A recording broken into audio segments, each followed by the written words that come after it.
يا رب يا ساتر. ده عارفه جوه؟ معلش يا فاتن، هو قليل الذوق. فطرتوا ولا نفطر سوا؟ خدي يوم.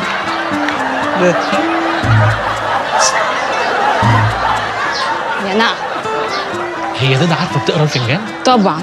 طب معلش بس استفسار. يعني انت عارفه عبد الحليم حافظ مثلا في قارئة الفنجان قالت يا ولدي، مش دي الكلمات كده صح؟ أيوة. ده عارفه بقى لما بتقرا الفنجان بتقول ازاي؟ انا امي خالصه حضرتك، ما بتقولش حاجه. ايه كل الفناجين دي؟ هقول لك، اصل احنا اكتشفنا في اول فنجان ان جوزها بيخونها. طب هو احنا في الفنجان الكام دلوقتي؟ ال 22. جوزها بقى طلع بيخدعها. مش امشي خلاص، يلا ما تحرقناش الاحداث، امشي. الناقص هيتجوز عليا؟ لا يا جدعان يا جدعان، دي بتفهمها ايه؟ هيتجوز امال بنت كوثر جد بنته. لا بقى، لا بقى، هي عرفت منين ان دي امال بنت كوثر؟ يعني دي فين امال وفين كوثر فيها دي؟ انا بيتهيألي دي كوثر. اروح لكوثر بيتها واقول لها فين بنتي في الساعه عشان اقطم رقبتها.